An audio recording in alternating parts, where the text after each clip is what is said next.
mereka akan bertanya kepadamu tentang bulan sabit. Nah, ternyata Allah menyatakan bulan sabit itu adalah tanda waktu bagi manusia dan tandanya haji. Oleh karena itu Allah menyatakan di ayat berikutnya, bukanlah suatu kebajikan memasuki rumah dari belakangnya, tapi kebajikan itulah kebajikan orang yang bertakwa. Lalu Allah menyatakan siapa orang yang bertakwa, yaitu mereka yang sudah bisa memasuki rumah dari pintu-pintunya. Itulah orang-orang yang beruntung. Jadi ternyata memasuki rumah Allah yang sejati itu tidak ada jalan lain kecuali memasukinya dari pintu-pintu yang sudah disediakannya. Kalau memasukinya lewat jalan lain, dalam bahasa Quran lewat jalan belakang, maka itu bukanlah suatu kebajikan. Banyak orang yang merasa dirinya sudah memasuki rumah itu, tapi lewat jalan belakang. Kata Allah, bukanlah itu merupakan suatu kebajikan, karena kebajikan itu adalah kebajikan orang yang bertakwa. Siapa orang yang bertakwa? Yaitu orang yang memasuki bait itu dari pintu-pintunya. Itulah orang-orang yang beruntung. Nah, sekarang timbul lagi pertanyaan, saum itu untuk menghasilkan orang yang bertakwa. Saum itu syaratnya dua. Yang pertama harus iman, yang kedua harus melihat bulan. Sedangkan di ayat lain Allah menyatakan orang yang bertakwa itu adalah orang yang memasuki baitnya dari pintu-pintunya. Nah, ada lagi suatu hubungan kalau begitu. Jadi kalau begitu saum itu ada kaitan dengan memasuki rumah dari pintunya. Nah, kalau orang yang sudah bisa memasuki rumah lewat pintu itu, kemudian dia itu menghindarkan segala kehidupan-kehidupan yang bersifat duniawi, itulah saum yang sebenarnya. Itulah saum hakikat. Maka orang yang saum seperti itu paling tidak dia akan menyaksikan bulan sabit, paling tidak ya. Nah, syukur-syukur kalau menyaksikan purnama, syukur-syukur kalau menyaksikan 1000 bulan. Nah, itu namanya Lailatul Qadar. Jadi semua itu petanya menjadi amat jelas ya kalau kita membacanya secara komprehensif Al-Quran itu. Tapi kalau kita mengartikan takwa berdasarkan persepsi kita, mengartikan saum berdasarkan kebanyakan orang melakukannya, menerjemahkan Lailatul Qadar seperti orang memahaminya, tidak langsung kita tujukan pada Al-Quran, kita akan mendapatkan pemahaman yang parsial, artinya tidak menyeluruh. Jadi semakin kelihatan ya tautan konsep antara satu bagian dengan bagian yang lainnya. Nah, makanya kenapa saya bilang tadi mudah-mudahan kita bisa kupas dari ayat 142 sampai ayat 158, karena di ayat 158 itu murni cerita tentang manasik haji. Jadi ada hubungan ternyata saum dengan haji. Luar biasa sebetulnya. Baik, apa isi dari Quran surat Al-Baqarah ayat 142? Isinya sebetulnya cerita tentang kiblat. Ya. Saya sering mengulang-ulang, kalau kita pergi umroh, pergi haji, maka ziarah di Madinah itu kan dimulai dengan ziarah di Masjid Quba. Nah, dari Masjid Quba kemudian kita menuju ke Jabal Uhud. Uhud itu dari Ahad.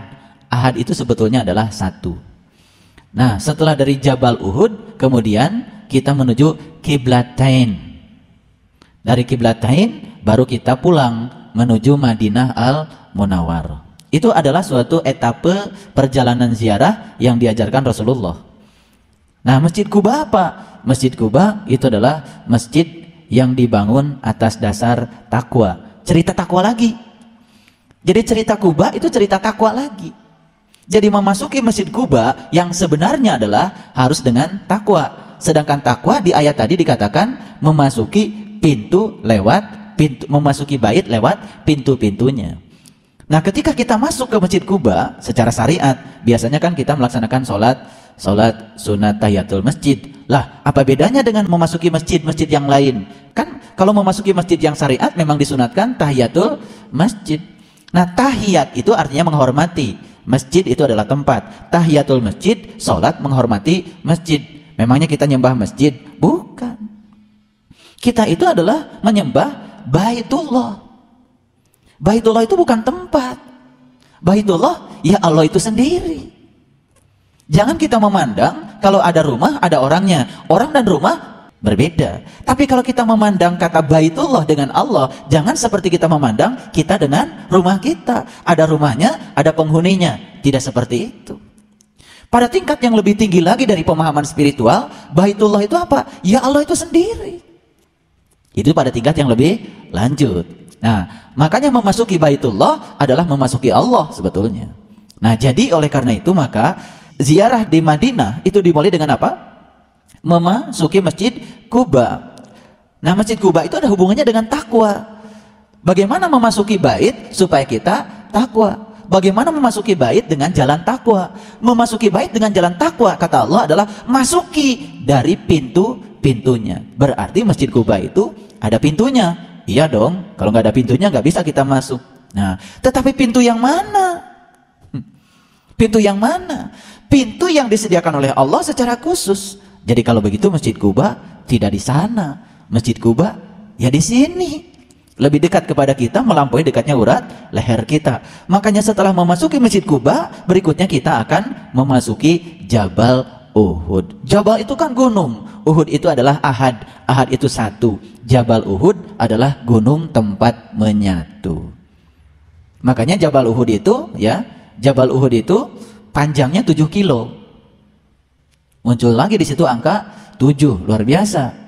Nah, ternyata yang luar biasa di Jabal Uhud itu pernah terjadi perang Uhud. Nah, perang Uhud itu sahabat Rasul semuanya 100.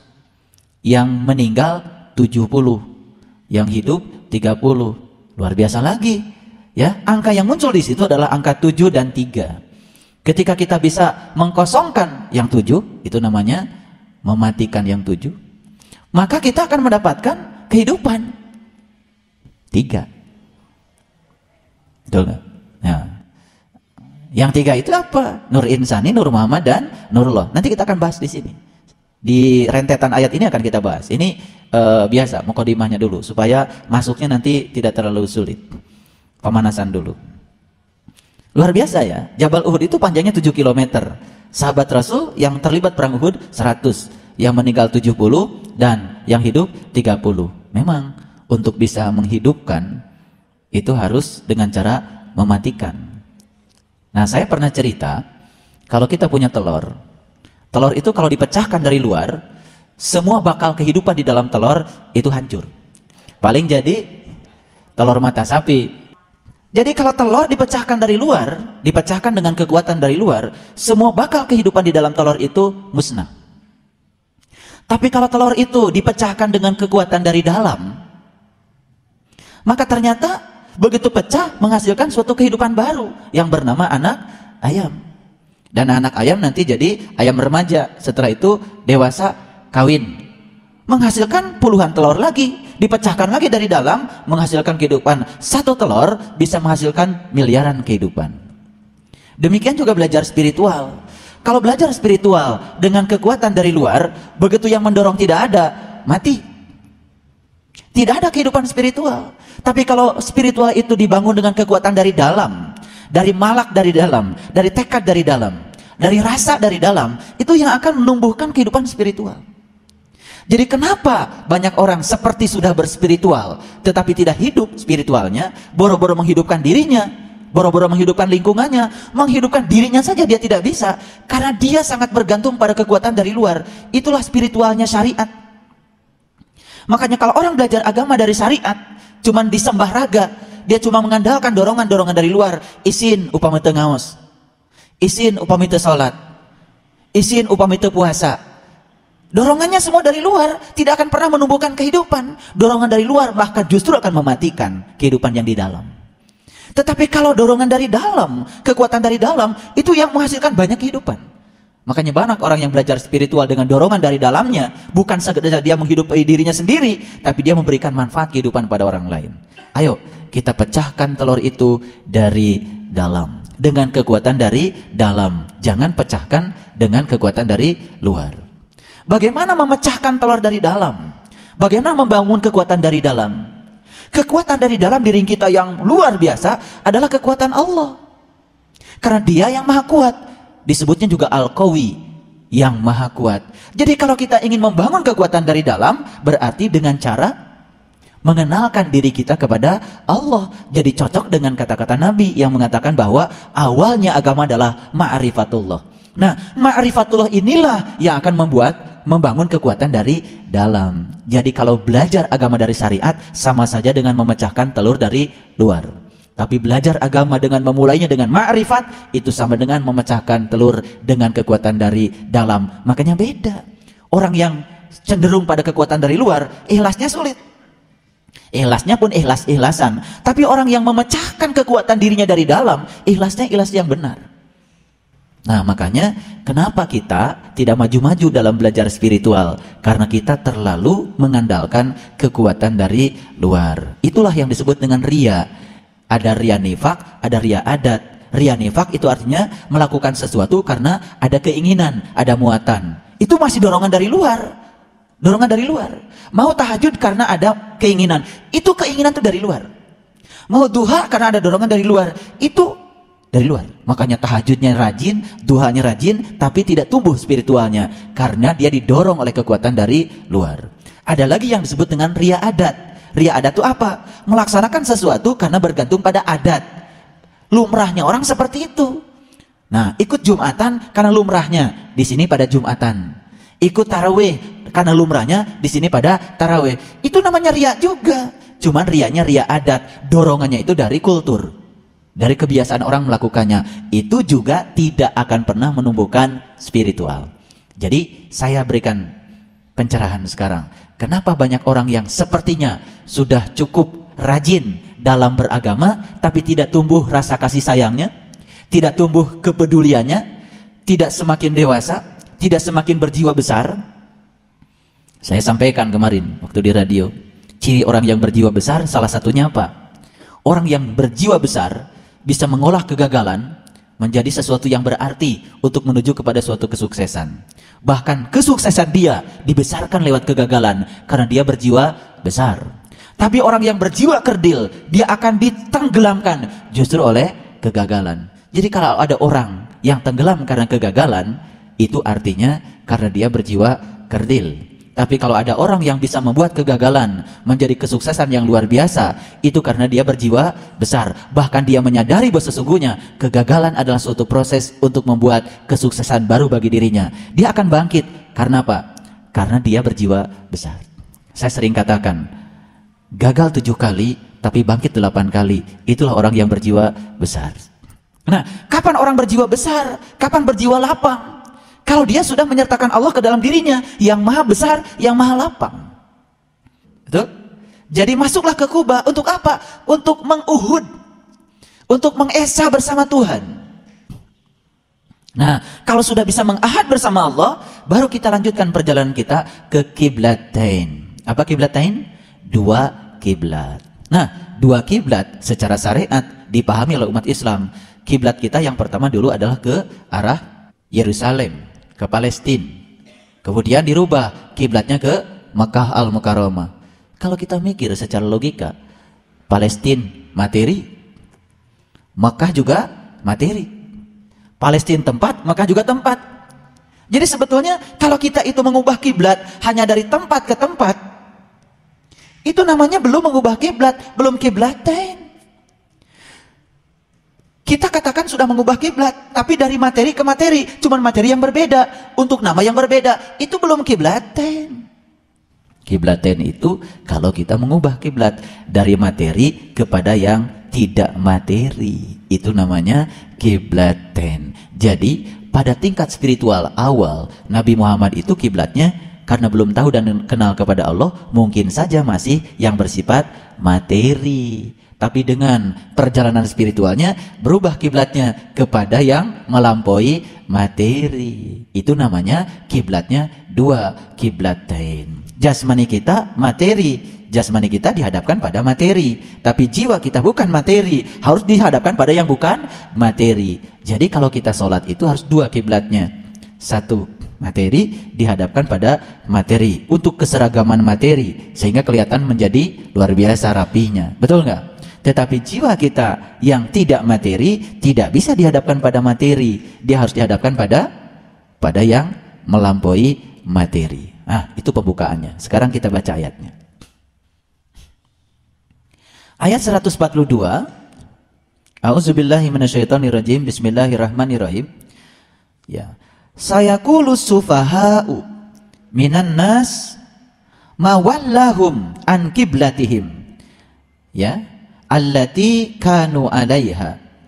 Orang-orang yang ini diterjemahkan yang kurang akalnya. Ya, saya sih tidak terlalu keberatan dengan ini, karena menurut Nabi akal itu adalah cahaya yang di dalam kolbu. Jadi ada hadis Nabi yang mengatakan bahwa definisi akal itu menurut Nabi adalah cahaya yang di dalam kolbu. Ini luar biasa. Jadi akal itu ternyata cahaya yang di dalam kolbu. Jadi artinya kalau orang belum tahu cahaya yang dalam kolbu, berarti menurut ayat ini cocok, itu kurang akal. Karena kita sering menerjemahkan akal itu kan pikiran, kecerdasan, ya kan? Bukan, kata Nabi, akal adalah nurun kolbi. Jadi cahaya yang di dalam kolbu. Makanya kalau orang yang sudah cerah, kolbunya sudah bercahaya, beda. Kecerdasan intelektualnya akan terdorong oleh kecerdasan spiritualnya, karena dia sudah memiliki akal. Makanya ulul albab sering diterjemahkan orang-orang yang berakal. Nggak masalah. Padahal sebetulnya ulul albab dua kata, ulu albab. Ulu itu kalau bahasa Arab artinya pemilik. Albab itu dari lub, Lub itu bagian yang terdalam dari kolbu. Jadi kalau orang yang sudah tahu kolbu dan sudah masuk ke bagian yang dalamnya, bagian dalam dari kolbu itu namanya lub, maka dia menjadi ahlul bait, ahli baitullah. Sering disebut juga ulu albab. Nah, kalau orang sudah masuk ke dalam kolbu, ke bagian yang dalamnya, sudah masuk ke lubnya, berarti dia sudah bertemu dengan nur alan nur. Makanya disebutnya juga ulul albab. Nah, di Quran dikatakan ulul albab itu adalah orang yang sudah mengingat Allah dalam keadaan berdiri, duduk, dan berbaring. Simetri lagi, cocok. Ya, ini kajiannya agak berat. Kalau dengan kecerdasan spiritual, enteng-enteng saja. Jadi, sayaqulu sufaha minan nas. Orang-orang yang kurang akalnya. Jadi saya menyetujui terjemahan ini, ya.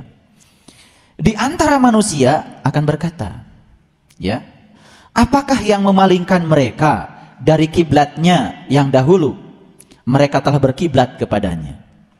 Gitu. Jadi kalau orang yang nanya kayak gitu, pasti orang yang kurang akal. Gitu. Ngerti nggak? Apa sih yang memalingkan kiblatmu dari kiblatmu yang telah terdahulu? Kalau di sini dalam kurungnya banyak. Kiblat yang dahulu dalam kurung Baitul Maqdis. Kalau mau jujur, Baitul Maqdis apa sih artinya? Baitul Maqdis itu adalah tempat yang pernah dimasuki oleh Nabi Musa. Jadi sebetulnya suatu tempat yang suci. Bahkan Nabi Musa ketika mau masuk ke situ dilarang menggunakan kedua terompahnya. Jadi sebetulnya kalau Baitul Maqdis dalam kurung ini hanya diterjemahkan Palestina atau Yerusalem, itu juga keliru. Jadi kita itu harus melakukan suatu revolusi kiblat. Dari kiblat yang bersifat materi kepada kiblat yang melampaui itu. Dari mana perintah revolusi? Dari Quran. Li'ilafi Quraisy ilafihim rihlatas sita'i was-soif falyabudu rabba hadal bait. Kan gitu. Falyabudu rabba hadal bait. Jangan kau sembah rumah itu, tapi sembahlah yang punya rumah itu. Jadi kalau pada tahap awal manusia tahu kiblat itu adalah materi, dengan revolusi yang diinginkan Allah dalam Quran surat Al-Quraisy, harusnya manusia segera bertransisi dari kiblat yang materi kepada kiblat yang non materi. Falyabudu rabb hadzal bait. Jangan sembah rumah itu, sembah yang punya rumahnya. Orang begitu nyampe di Masjidil Haram yang pertama kali nyampe sana, langsung histeris, teriak-teriak. Kenapa dia teriak? Itu adalah kerinduan kepada Allah. Baru ketemu simbolnya saja sudah begitu histeris. Yang paling berbahaya ketika dia merasa bahwa dia telah sampai di rumahnya. Kemudian dia berkeliling 7 kali dan merasa sudah menjadi tamunya. Ya Allah, mau berkeliling 70.000 kali, kalau masih di luar belum jadi tamunya, dan otomatis tidak akan pernah disuguhi apa-apa. Ya, tamu baru disuguhi kalau sudah duduk di dalam. Duduk di dalam, sopan, baru disuguhi. Kan Allah bilang, innalladzina qalu rabbunallah, sesungguhnya orang-orang yang sudah menyatakan Tuhannya adalah aku, Allah, sumastaqamu, kemudian menjalankan istiqomah, tatanazzal alaihimul malaikah, aku akan turunkan malaikah, aku akan bangun tekadnya, aku akan bangun karepnya, alla takhafu wa la tahzan, aku hilangkan segala rasa takut dan rasa khawatirnya, karena dia sudah merasa cukup bersama Allah. Kan di Quran surat Ad-Duha yang sudah kita bahas, wa wajadaka ailan fa'agna, aku dapati kamu dulu selalu merasa kekurangan, walaupun apa yang kamu mau sudah aku penuhi, tapi terus saja merasa kekurangan, fa'agna, kemudian aku mencukupkannya. Ternyata perasaan kekurangan itu tak bisa dicukupkan dengan kelebihan harta. Perasaan kekurangan itu hanya bisa dicukupkan dengan Allah. Jadi dulu kita mengatakan orang kaya adalah orang yang memiliki harta, betul? Nah, sekarang saya kasih definisi baru. Ya, orang kaya memiliki harta dan dia dimiliki oleh hartanya, sebetulnya dia berubah menjadi orang yang sengsara. Paham? Dia kaya, menurut kacamata kita dia kaya karena memiliki banyak harta. Padahal kalau kita deketi dia, kunaon ibu teh ayeuna mah asa tarangaos, sibuk. Gimana tuh dah upama teh dilongokan pabrik nu itu kumaha? Pabrik nu iya kumaha, pabrik nu itu kumaha. Kalau kita jujur saja, kata memiliki itu sudah berubah bagi dia. Dia sebetulnya tidak memiliki harta, tapi dia dimiliki oleh harta. Kalau orang yang memiliki harta, biasanya dia kendalikan semua yang dia miliki. Kalau dia sudah dimiliki oleh harta, dia sumbangkan seluruh jiwa, raga, dan kehidupannya untuk hartanya. Saya mau tanya, banyak gak orang yang dimiliki harta? Sengsara itu. Nah, orang kaya itu adalah orang yang memiliki harta dan sesungguhnya dia memiliki, tidak dimiliki. Hati-hati ya. Banyak orang yang disusahkan dengan yang dia punya, sebetulnya dia sedang dimiliki oleh hartanya. Jadi sebetulnya dia itu miskin banget karena dia tidak memilikinya. Makanya malamnya nggak tidur karena dia masih dimiliki oleh hartanya. Tidurnya pun disita oleh hartanya untuk diabdikan seluruh kehidupannya pada hartanya. Sebetulnya dia tidak memiliki. Kesimpulan, banyak yang memiliki atau dimiliki. Mudah-mudahan kita kalau punya kelebihan harta tidak dimiliki olehnya, tapi kita memilikinya. Sederhana ya kalimatnya. Teruskan. Apakah yang memalingkan mereka dari kiblatnya yang dahulu mereka telah berkiblat kepadanya? Jadi kalau orang yang akalnya sempurna, dia itu ada kejujuran di dalam dirinya. Masa iya saya berkiblat sama ini? Ini kan cuma batu. Ini yang akalnya sempurna nih, akalnya sempurna. Ini kan cuma batu, tidak berdaya, yang bikin juga manusia.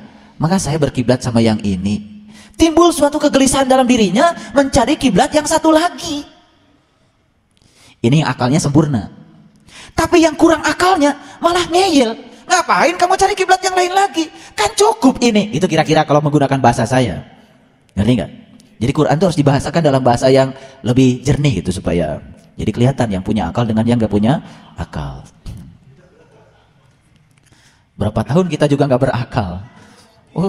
Betul nggak? Tapi kalau disebut nggak berakal, pasti marah. Marah luar biasa. Saya ini manusia sempurna. Dan kesempurnaan manusia itu justru akalnya. Iya. Kesempurnaan manusia itu adalah akalnya. Bahkan di Quran dikatakan, manusia yang sudah menggunakan kolbunya untuk memahami, itulah manusia. Tapi manusia yang belum menggunakan kolbunya untuk memahami, dia adalah binatang. Bahkan lebih sesat dan lebih hina daripada binatang. Jadi bedanya manusia dengan binatang itu menurut Quran sederhana. Yang satu sudah menggunakan kolbunya, yang satu belum menggunakan kolbunya. Yang sudah menggunakan kolbunya terang benderang, yang belum menggunakan kolbunya gelap gulita. Cocok dengan definisi Nabi. Akal adalah nurun fi kolbi, yaitu cahaya yang ada dalam kolbu, itu akal. Awas, jangan bilang, saya ini kan pangkatnya juga udah tinggi pak, saya ini kan sudah guru besar. Gak ada hubungan, gak ada hubungan, gak ada hubungan, ya. Jadi tidak bisa kita menjustifikasi kemuliaan manusia dengan gelar akademik, apalagi kepangkatan. Gak bisa. Ya, Nabi Muhammad juga tidak pernah dapat gelar fungsional. Manusia sempurna. Baik, kita teruskan. Sampai sini ngerti ya? Oke, teruskan lagi. Katakanlah, kepunyaan Allah lah timur dan barat.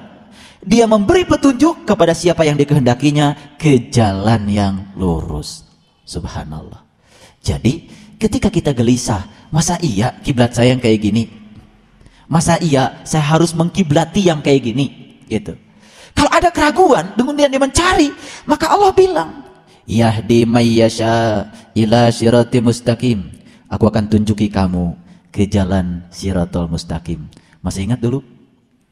Waktu saya membahas Quran surat Ad-Duha. Fa'ammal yatima fala takhar wa amma sa'ila fala tanhar. Aku dapati kamu dulu suka berlaku sewenang-wenang pada yatim. Aku dapati dulu kamu suka menghardik yang minta-minta. Masih ingat itu? Ada yang minta dari dalam, ada yang minta-minta dari dalam, kita hardiknya. Betul nggak? Kata yang di dalam, jujurlah kamu, amanahlah kamu, dorong dari dalam. Tapi karena dia itu didorong oleh kekuatan dari luar, kehidupan dari dalam gak hidup. Subhanallah. Wadduha wal laili idza saja ma waddaka rabbuka wa ma qala walal akhiratu khairul laka minal ula wala sawfa yutika rabbuka fatarda alam yajid kayatiman fa'awa. Aku dapati kamu dulu yatimmu itu tidak ada lindungannya, tidak ada pelindungnya. Aku lindungi kamu. Fa'ammal yatima fala takhar. Aku dapati juga kamu dulu dalam keadaan berlaku sewenang-wenang kepada yatim. Fa'amma sa'ila fala tanhar. Kamu juga suka menghardik yang minta-minta. Dikira-kira yang minta-minta nih pengemis. Bukan. Yang sering kita hardik itu yang minta dari dalam. Bangunlah bangun, kata yang dari dalam. Itu lu. Itu menghardik sebetulnya. Cuman berapa banyak orang yang sadar dengan Quran surat Duha itu? Ari ngiluan taraweh mah ngal penting. Imam maca Ad-Duha, lolo gua. Padahal jelas wa ammasaila fala tanhar. Kamu itu suka menghardik yang minta-minta. Yang minta dari dalam luar biasa. Kata yang dalam ngaji, engke eta mah. Ngaji mah ya isuk. Itu.